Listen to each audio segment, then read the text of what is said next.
Momento de reflexão.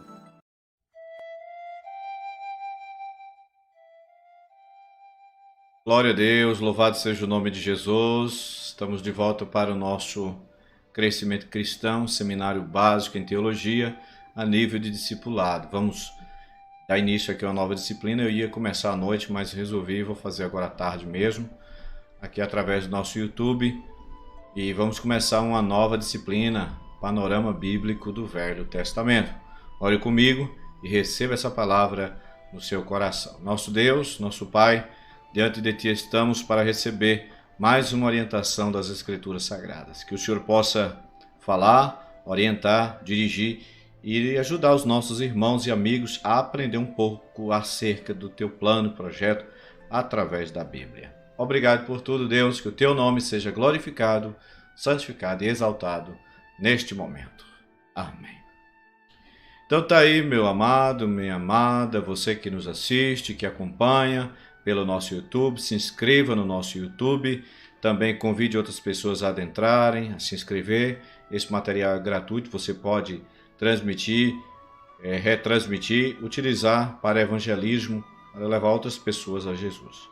Então hoje vamos começar aqui uma nova disciplina, Panorama Bíblico do Velho Testamento. Antes da gente começar, vamos entender o que é panorama. Panorama é uma visão ampla, não é uma visão detalhada. Panorama seria mais ou menos você subir num prédio de uma grande cidade como São Paulo e olhar a cidade em 380 graus, né?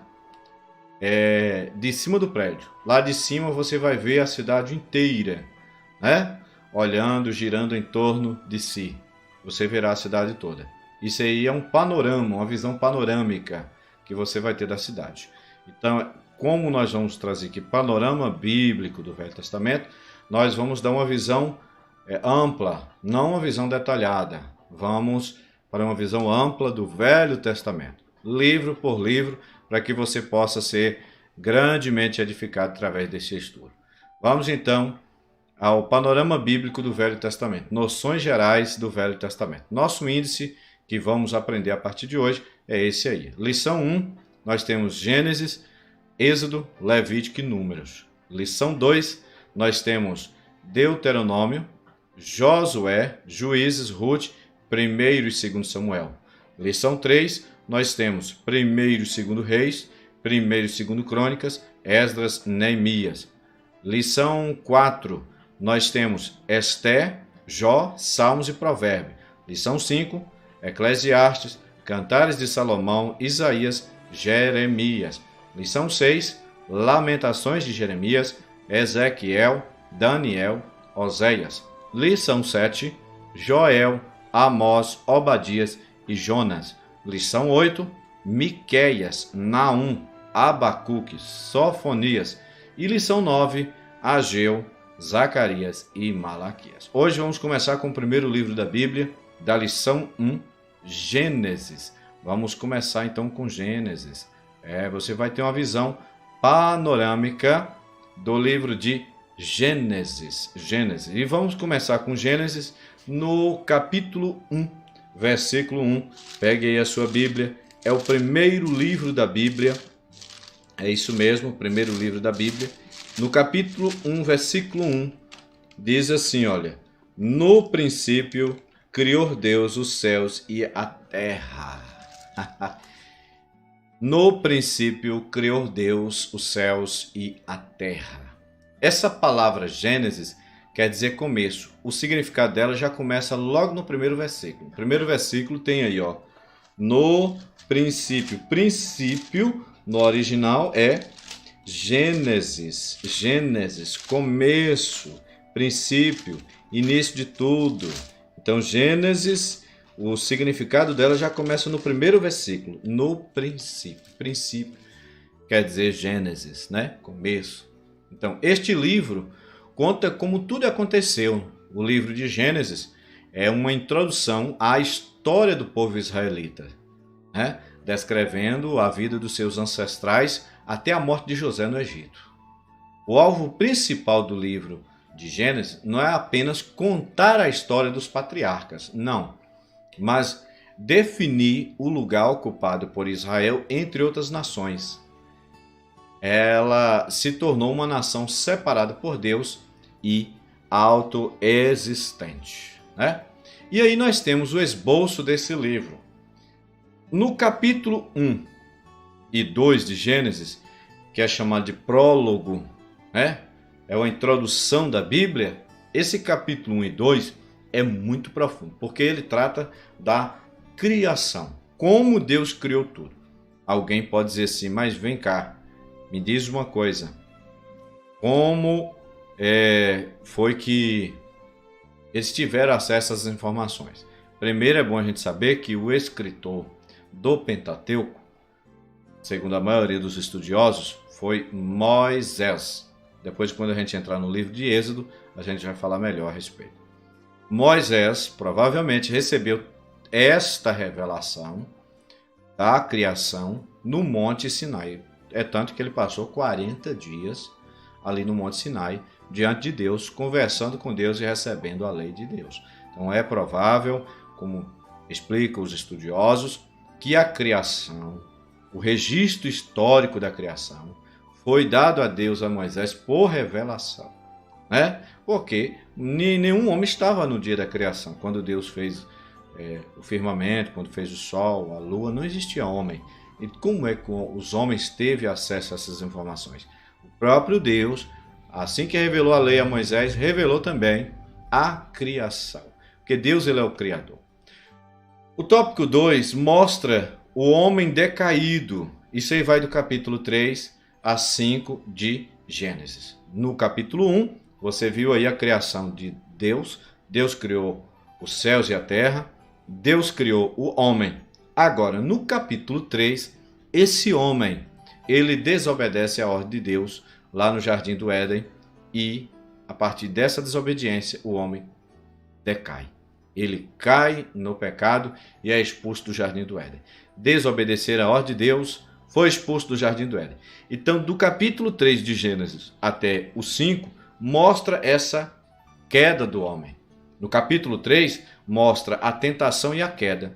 Quando Satanás se aproximou de Eva, ela estava de frente da árvore da ciência do bem e do mal, e ali ele engana ela, ela aceita aquela conversa e desobedece a Deus, comendo do fruto proibido. O resultado disso foi o quê? Que ela também levou ao seu marido e ele nem sequer pensou em obedecer a Deus naquele momento. Ele, como cabeça da raça humana, também desobedeceu a Deus, principalmente ele, né? O Adão. E a partir do momento que eles comeram do fruto da ciência do bem e do mal, veio a queda do homem, o homem caiu em pecado, ofendeu a Deus e foram expulsos do Jardim do Éden. Isso está descrito no capítulo 3, né? Também nesse mesmo capítulo, Deus mostra como foi que Deus providenciou já aí, em Gênesis, a solução para o pecado. Deus promete enviar da semente da mulher que esmagaria a cabeça da serpente. Esse é Jesus, que veio, morreu na cruz, ressuscitou e está vivo para esmagar a cabeça da serpente. Aí vem Caim e Abel. Adão, depois do pecado, gerou filhos. Gerou Caim e Abel. E esses dois, né, um agradava a Deus, Abel levava um sacrifício perante Deus e o agradou a Deus. E a Bíblia diz que Deus atentou para Abel e para o seu sacrifício. Mas para Caim não. E isso levou uma reação da parte de Caim. Que agora eles já estavam com a natureza contaminada pelo mal. O homem que Deus fez, a imagem e semelhança dele, estava com a natureza contaminada pelo pecado. E a prova disso é que aí Caim se levantou contra Abel e o matou. Deus veio até ele e ele precisou de um sinal de Deus para não morrer, porque também ele poderia ser vingado, né? Aí nós encontramos, então, no capítulo 5 de Gênesis, a genealogia de Adão até Noé. E é interessante essa genealogia, porque mostra os anos de vida vivido por esses homens. 960 e pouco, entre essa média de idade, 969, mostra até Metusalém, que viveu 969 anos. Então aí vem a genealogia da família de Adão até Noé. E esses homens que Deus fez e povoou a terra naquele período, se tornou violento. Se tornou violento de uma tal maneira que chegou na época de Noé. A Bíblia diz que Deus viu que a imaginação dos homens é má e por isso Deus resolveu desfazer a raça humana.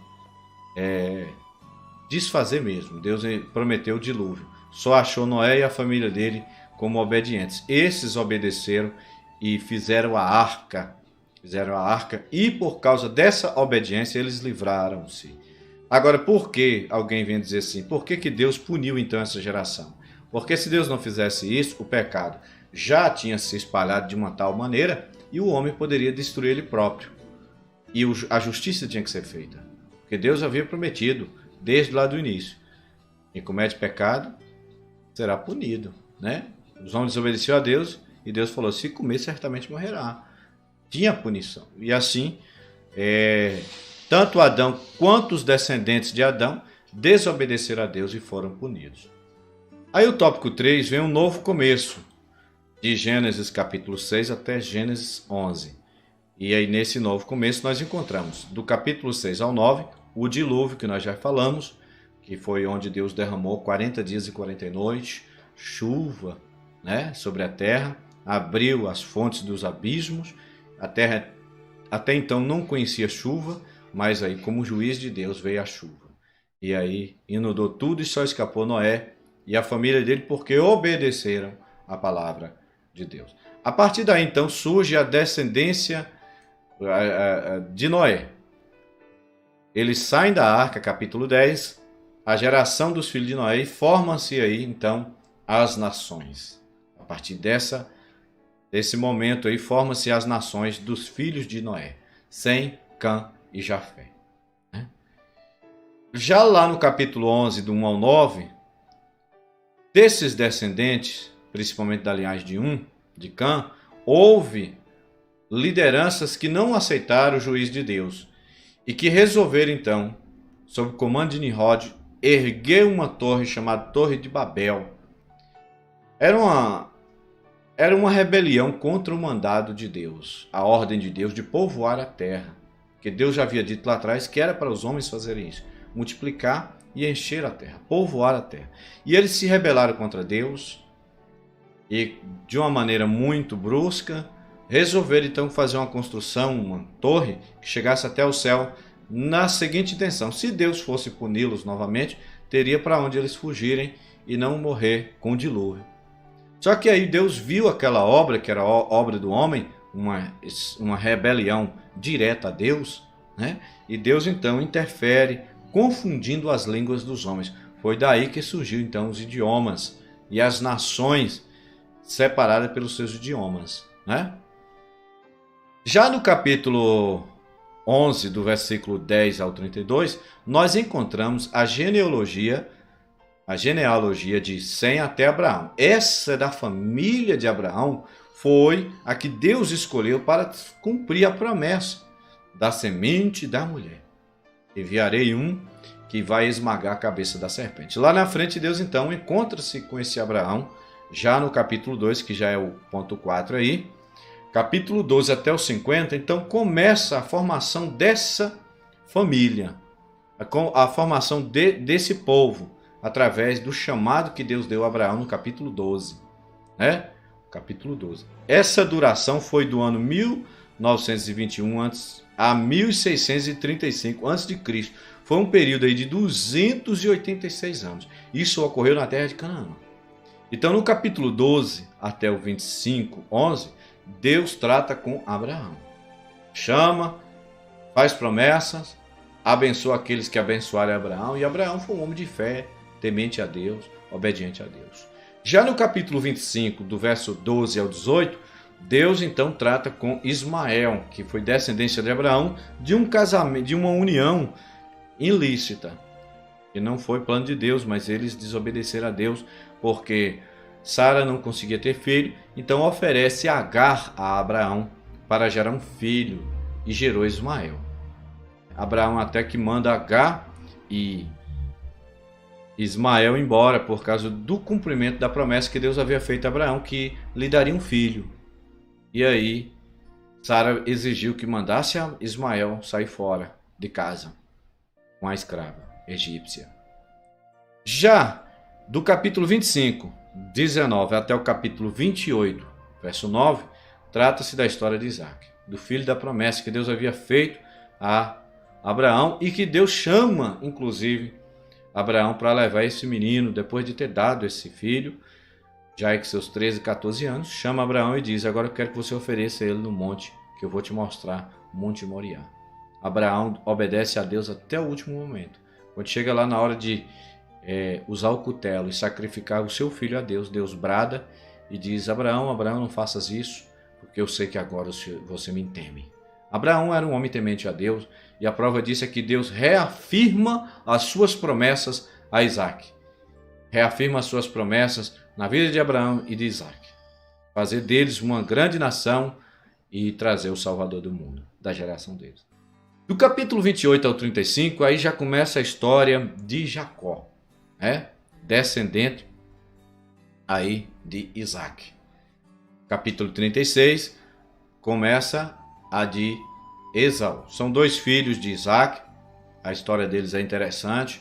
Foi a partir da história desses dois filhos é que Deus formou, principalmente Jacó, as 12 tribos de Israel. Então, de Jacó nasce então José. Aqui já começa no capítulo 37 de Gênesis até os 50 de Gênesis. E chegou no 50 e encerra. A história de José é extremamente profunda, é algo maravilhoso. Quando Deus leva José, através de uma rebelião de seus irmãos contra José, um ciúme, que Deus mostrou a José em sonhos, o que Deus ia fazer na vida dele. E José contou isso para os seus irmãos e eles ficaram indignados com isso. Até que eles acharam uma oportunidade de vender José para o Egito. Só que não sabia eles que lá na frente Deus estaria usando José como governador do Egito e como salvador do mundo naquela época. Porque veio 7 anos de fome e 7 anos de fartura. Primeiros os anos de fartura. Deus mandou fartura na terra e José era o governador. O faraó entregou tudo nas mãos de José. José passou a governar, fez celeiros, fez armazéns, guardou alimento. E quando veio a crise, a fome, foi 7 anos.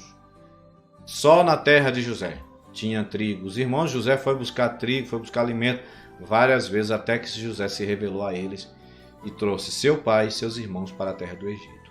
Então encerra-se o capítulo 50 de Gênesis, antes da morte de José. Encerra-se os irmãos de José sendo abençoados por José e José garantindo a eles o perdão pelo que eles fizeram. Porque eles fizeram algo com José que outro não perdoaria. Mas José tinha um coração transformado. José era um homem de Deus. Tinha passado por várias provas e tentações e venceu todas. Era um verdadeiro servo de Deus. E quando os irmãos de José viu que Jacó morreu, foi até José pedir perdão, pedir misericórdia. E José falou: não, está perdoado, eu não sou Deus. Deus trouxe vocês aqui. Realmente vocês intentaram mal contra mim. Que de fato os irmãos de José intentou o mal contra José. Mas Deus transformou aquele mal para o bem de José. Do mesmo jeito, Deus pode fazer comigo e fazer contigo hoje. Foi justamente por isso que Deus enviou Jesus a esse mundo, para salvar você. Assim como José foi uma salvação para a família dele e para o mundo daquela época. Não uma salvação espiritual, mas uma salvação literal. Salvação de uma crise, de fome, de morte. E Deus usou esse homem. Assim Deus enviou Jesus. José, ele é um tipo de Cristo. É um tipo de Cristo. Devido às suas qualidades e características. Ele aponta para Jesus a vida dele. Aponta para Jesus. Ele é só uma sombra. Jesus é a imagem real. Mas Jesus também veio ao mundo como um salvador do mundo. Só que não um salvador territorial. Veio o salvador espiritual. Jesus veio para salvar toda a raça humana. Justamente agora em que a vida humana está por um fio. A sua vida está por um fio. Do mesmo jeito que a família de Jacó e aquele mundo foi salvo porque Deus levantou esse homem, assim também hoje. Todos podem ser salvos, não só da morte, mas salvo da condenação, salvo do pecado. e voltar à presença de Deus. Porque Deus deu Jesus para isso. E assim termina o livro de Gênesis, um livro que tinha e tem 50 capítulos. 50 capítulos. O versículo-chave eu já li, é o 1, Gênesis 1:1. Esse versículo-chave é princípio, né?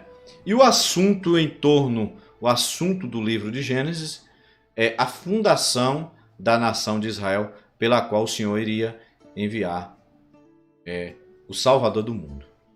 Amém? Então, nós encerramos hoje aqui a lição 1, convidando você a não perder o próximo, tá certo?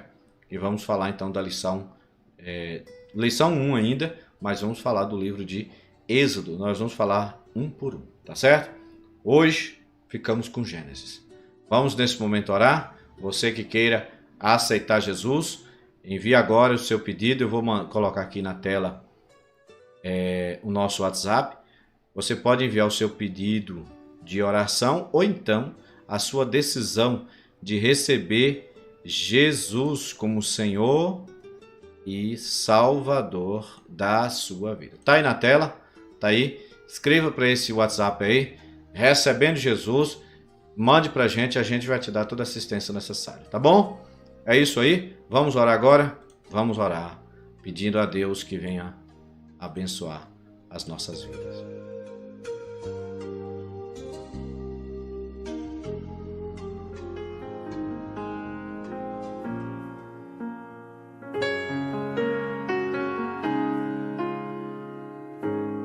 Momento de oração.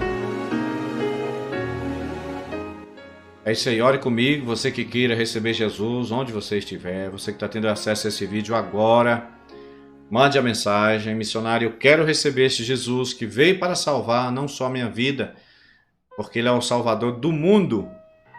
Ele é o Salvador do mundo. Ore comigo, recebendo Jesus agora na sua vida. Senhor Deus e Pai, nesse momento, te apresento essa alma que, porventura, esteja tendo acesso a esse vídeo e que hoje toma a decisão de receber o Senhor Jesus como Senhor e Salvador da sua vida. Deus, transforme essa alma, restaure ela, resgate ela, perdoe os seus pecados e venha restaurar. Nós apresentamos aqui para essa pessoa um panorama, começamos a apresentar um panorama do Velho Testamento. Eu creio que cada vez que essas pessoas tiver acesso a essas mensagens bíblicas, elas vão ser tocadas pelo Teu Espírito Santo e desejar te conhecer melhor. Por isso eu te peço em nome de Jesus que venha operar agora, Senhor, na vida dessa pessoa que está tendo acesso a essa palavra. E ao meu irmão e à minha irmã que está sendo edificada, que o Senhor continue operando sobre a vida dele, sobre a vida dela, em nome de Jesus. Amém. Daí, esse foi o nosso primeira lição do Panorama Bíblico. Não perca o próximo, logo logo a gente retorna com o próximo, se assim Deus o permitir.